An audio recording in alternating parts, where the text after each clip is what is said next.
And when we saw the kiosk come up in St Kilda, we thought, this is perfect. Like, who does not want to eat a lobster roll on the beach at St Kilda? I absolutely love eating seafood by the sea in summer. But I also reckon the old fish and chips paradigm is due for a bit of an update. Somebody who is seizing that mantle and running with it is Rach Barlow from Claw and Tail, a relatively new business that has 2 outlets, one in Graysland in Spotswood in Melbourne's west, and the other one on iconic St Kilda Beach. Rach, welcome to Dirty Linen. Hi Dani, thanks for having me. It's great to have you on the show, and I love what you're doing in St Kilda. Actually, you tell us, what are you doing in St Kilda? Tell us about the Claw and Tail kiosk. We took the opportunity just over a year ago now. The kiosk came up for tender. We already had our little existing business, as you said, Graysland in Spotswood. So we sell seafood. Primarily, the lobster roll is our, I guess, signature dish. It's what people ask for. It's what they return to eat time and time again. And when we saw the kiosk come up in St Kilda, we thought, this is perfect. Like, who does not want to eat a lobster roll on the beach at St Kilda? As you said, it's a very iconic area. I think tourists coming into Melbourne, it's where they want to head. So we took the opportunity to apply for the tender and won. So, yeah, yay for us. So we've been in there just almost a year now. And you sound like you didn't actually grow up in St Kilda. So tell us about your background, you and your husband. Yeah, I forget that I don't sound like everybody else. So yes, my husband and I, we're English. We are both from the UK. I came over here 20 years ago now, did the whole backpacking thing before I went to uni. Absolutely loved it. Kind of stepped off the plane and saw what I think English people expect Australia to be like. It was very much neighbours, home and away kind of territory for me. Went back home, did my degree, and always had the dream to come back. But, studies got in the way and career started. And then later down the line, I met Chris and still had the bug that I wanted to come back. So said to him, let's do it. And I was really fortunate that a role came up in my then retail job that allowed us to come over here on a 9-month secondment. So we came out here, we worked for 6 months and then travelled for 3 months.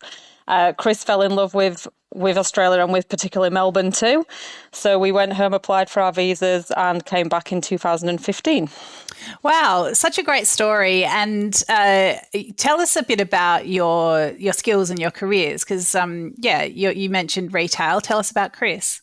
Yeah, so Chris is a qualified chef of over 20 years. So he is definitely the mastermind behind the menu. He has worked across a broad range of restaurants, normally in the head chef role. He's done the executive head chef role before. So he's worked across like Italian restaurants, things like that in the UK. Then we came here the first time, funnily enough, he worked in St Kilda. So he worked in clay pots. And then after that took a role in Anglesey at one of the hotels down there.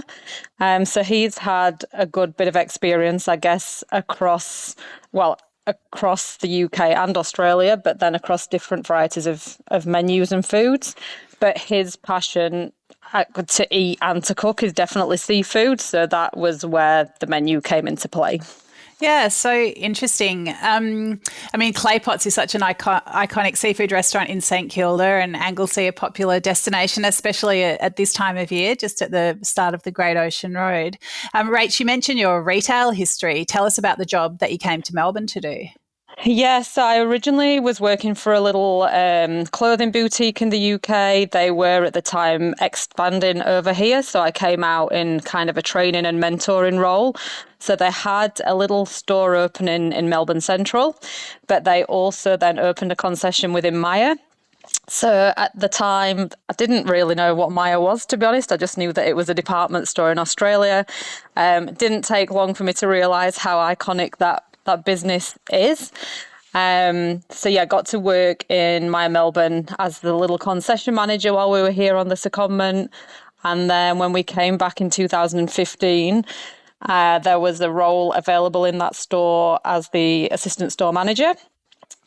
which I was lucky enough to get the job and then later become promoted to store manager. So yeah, got to work in a very, very iconic business within Melbourne. Feel very fortunate to have done that. Learn a lot. Kind of thought I knew it all in the UK around, employment law and just everything that retail is. But you forget how far away Australia is from the rest of the world, and it is very different. So I had a lot to learn, and it was a great business to learn and update those skills in. Wow, that's so interesting. I mean, how many people were you responsible for at Myer Melbourne when you were manager? Myer Melbourne has about up to 1,000 people working in there. When you look at Myer team members, all the brand partners that work in there, the contractors that come through the door, so it's a big boy. Yeah, really big. And I think so many people in Melbourne feel like they've got a stake in that business. I mean, thinking about, we're just past Christmas. What was it like around, the windows and then the Boxing Day sales? What was the sort of ebb and flow of that period? That is my favourite day to work. Boxing Day, I really miss not doing it now. It was crazy in the best way. Even the windows, again, that isn't something, retail, Christmas in retail is something that you get in every retail business. The windows is very, very unique to Myer in particular and to the Burke Street store. I guess probably the whole of my job from December onwards came around managing that queue. There would be conversations around it every day. I know I follow local Facebook groups, mums looking for things to do with their kids in December, in the Christmas period. And it's all around how big the queue is and what time does it start. And when you get there, it's exciting. I loved being a part of that. But you're absolutely right in what you said about everybody feeling like they have a stake in Myer. I don't think I realised, I definitely didn't know it until I was here. Everybody you meet has worked in Myer Melbourne or knows someone who worked in Myer Melbourne or has a story to tell you about the first time they went shopping there. It's a huge part of Melburnians' lives, I think. Yeah, absolutely true. And you mentioned that the employment landscape is quite different here from the UK. I mean, what are some of the main differences? I think things like a casual. When I first came to Australia, I didn't know what a casual was. We don't have a casual contract in the UK.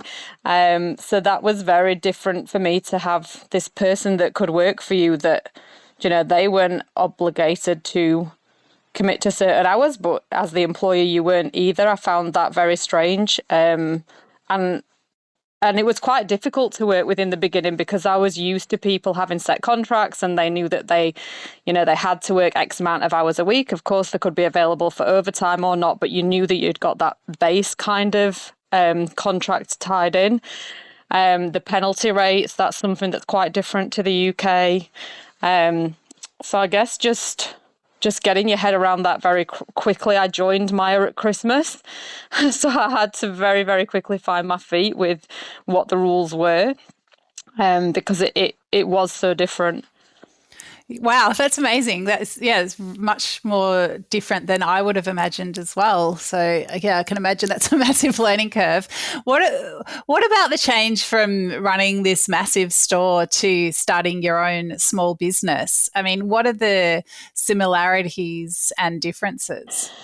The similarities, I think, take me back to my younger days running smaller boutiques where as a boutique manager you were responsible for kind of everything, like recruiting the team, running the payroll, maybe changing the mannequins in the window. You did everything.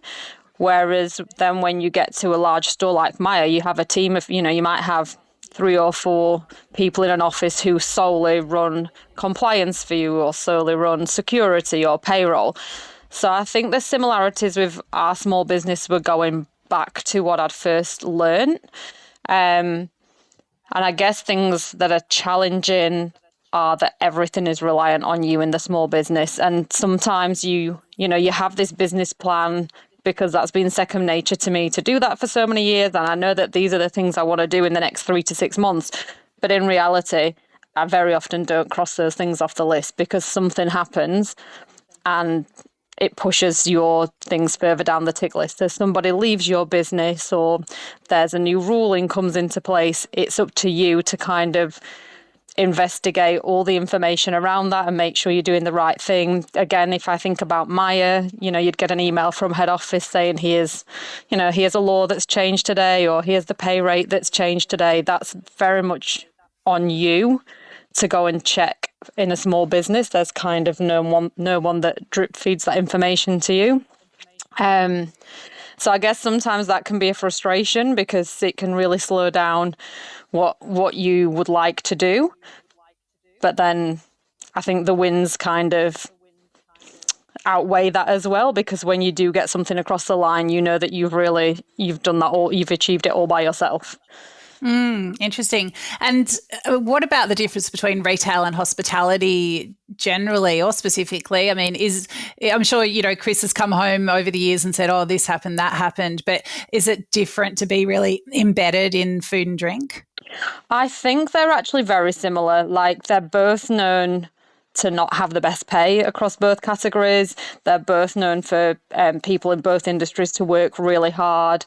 Days that traditionally lots of other people get off, so public holidays, weekends, they're the busiest days in retail and hospitality.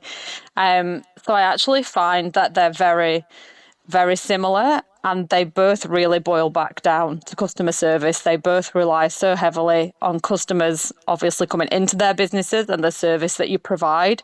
So I actually find they're very, very similar.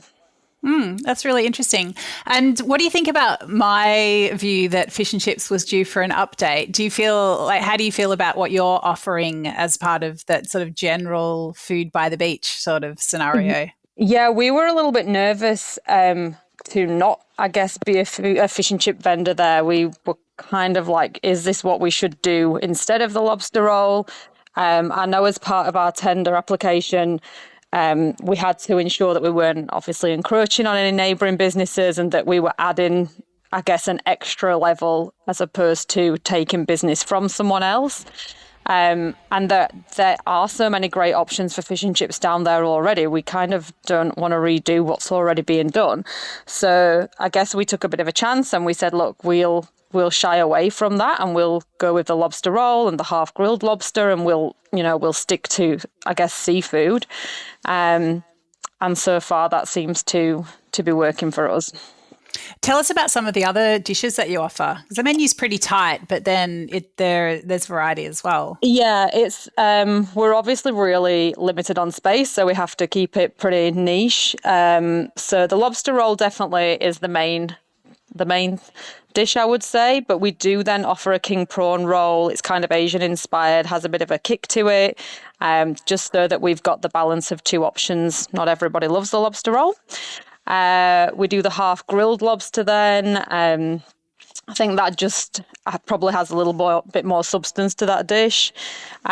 We do a variety of oysters, so we sell heaps of them just as they come natural, but then we also do them with like a champagne mignonette, like a Thai inspired nam jim sauce, or one with the Yaravala caviar. So I guess there's just a few options across there. We have a scallop dish, we have a tiger prawn dish. There's just a few different things. When we first wrote the menu, the idea was that people could come and order several things and share them, as opposed to just ordering something for yourself. And I think that's kind of how it still works, kind of perfect if you're looking for that little beach picnic. You can drop in any time of day. It doesn't matter if it's like a meal time or it's in between and you're just taking a stroll on the beach. There's something there to suit you. Yeah, great. Well, I came by recently and I had a few scallops. I was just by myself. I was right on a little bike ride. I thought, I'll just have a few scallops for the road, and then rode my bike down towards Port Melbourne and then rode back and then had a roll. So, yeah. It all worked out very well. Graceland is really interesting. So just over the Westgate Bridge in Spotswood, Graceland is I guess it's a food park where there are lots of vendors that's similar to you might see in food trucks, but they're all gathered together and there's music and it's a bit of a visitor experience. I find that such an interesting model for hospitality. Can you tell me about how you got into there and what the experience is like to be there? Yeah. So yeah, you're absolutely right. I guess it is like a food park. And Graceland were taking applications for that way back, I think 2018, we might have started our application. They were really taking on established businesses at the time for obvious reasons, that they wanted kind of draw cards to bring people in there. But as a kind of give back to community, they wanted to offer one of the spots to a startup business. So we applied we didn't even have the business then. We were going to start it up just for Graceland if we got accepted, which we did. So that's how we came to be. So I think we'll always be really grateful to Graceland that was the start of Claw and Tail. And it's a great experience in there. There's roughly 50 vendors in there. The menus are really kind of tight because there's no overlap between the vendors, obviously, so that there's no crazy competition, but more so for customers coming in that they're getting a wide variety of food offerings and there's no kind of double ups. And then, as you said, there's the added benefit. They've got the main stage there. They have different local acts coming through. You've got through the other side, there's a great view out over the West Gate. So there's kind of something for everyone. I think, it's great for families, it's great for couples, it's great for large groups. The same thing around sharing. You can kind of go in there and, order a heap of stuff between a group, and you're not having to decide, who doesn't like something, or checking that the menu has something for everyone. There literally is something for everyone in there. Yeah, I think it's interesting. One of my I suppose key criteria for assessing a restaurant or a food business of any sort is, are they clear about who they are? Are they clear about their through line, what they're trying to present to their customers or potential customers? I mean, do you feel like something like the way that you got into Graceland, where you knew you couldn't encroach on other people's territory, but you wanted to offer something really specific and different, did that really help you hone the idea for your business? Yeah, I think it did. We actually submitted a much larger menu in the beginning, and probably being a little bit naive as a startup, hadn't realised that we probably didn't have the space to do that, or like how that would have worked. And it actually really worked in our favour. Having that smaller offering, we can very quickly see what customers like from us. Occasionally we'll trial a special or do something a bit different for a particular weekend, and it's really interesting to see. We try to be customer led and obviously deliver what our customers want, and it really does help having, I guess, that niche menu. It keeps us from kind of trying to offer too many things and going off brand. It keeps us real to who we are. Yeah, it's really interesting. It's almost like, I feel like people starting a new business should almost imagine themselves in that position, and it might help them really focus on, what it is that they want to do that stands out. I think so, because when you start up, like probably something that I did that wasn't the right thing, I want to please all our customers. So if a customer kind of calls up and says, hey, we're coming in a group, but someone in our group doesn't like seafood, what do you have? I've said to Chris, you know what, we should be offering whatever it is so that we can capture this other customer. And that's happened across lots of different scenarios where I've kind of wanted to say we should, like bookings is a great example. Again, my customer service background, I have customers calling up and they say, I want to make a booking. And in the beginning, I was like, this is the right thing to do. We want to make that booking for that customer, and then they come along and they know that they've got the table. But actually, because the space in St Kilda is so tight, we were finding then we were holding a table and other customers were coming along and couldn't sit on it. And we were actually probably disappointing more walking customers than delighting the one that had made the booking. So it actually turns out that isn't the right decision for us. But I'd gone about it trying to please a customer in the beginning. So I think sometimes it's okay to say no to things that you're being asked to do, and just to stick to to what you know. That is such an amazing lesson. Wow. It's, really, really quite profound to come to that. And because you want to say yes, but in the end, you don't realize that saying yes there means that you're actually saying no later on.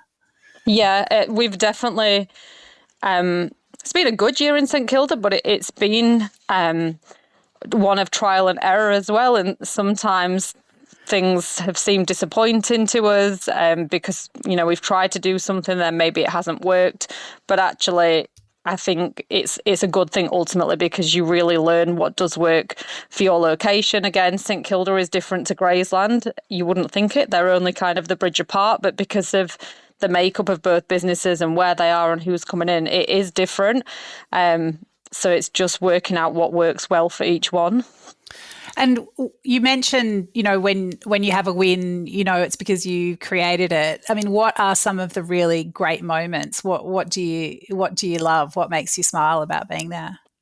I think you have to take a lot of risks in a small business, and they're obviously risks that you're backing financially yourself with your own time. So they're disappointing and they hurt when they don't pay off, but when they do, it's great. I think things like we started doing a bit of eventing a couple of years ago.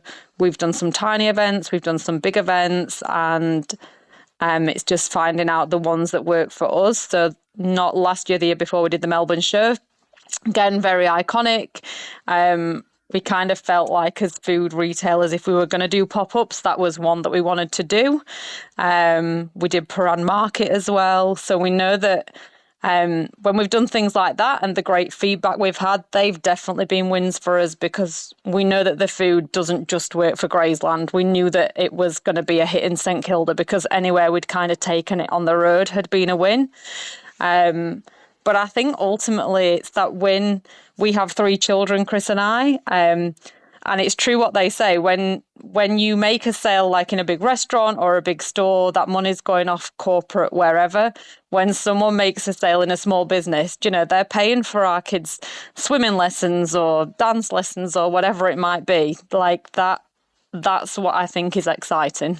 Wow, that's really direct. Rach, such a great chat. Really, thank you for your time and all the experience you're able to bring to this small business, which is there to delight customers. Thank you so much for sharing your story with me today. I really appreciate it. Well, thank you for inviting me in. This is Dirty Linen, and I'm Dani Valent.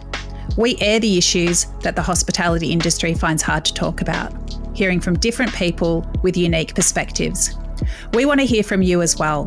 If you have something that needs to be said about a topic, get in touch so we can include your perspective. Contact us at dirtyLinen@deepintheweeds.com.au or hit us up on Insta at Dirty Linen Podcast. We can't wait to hear from you. This is a Deep in the Weeds production.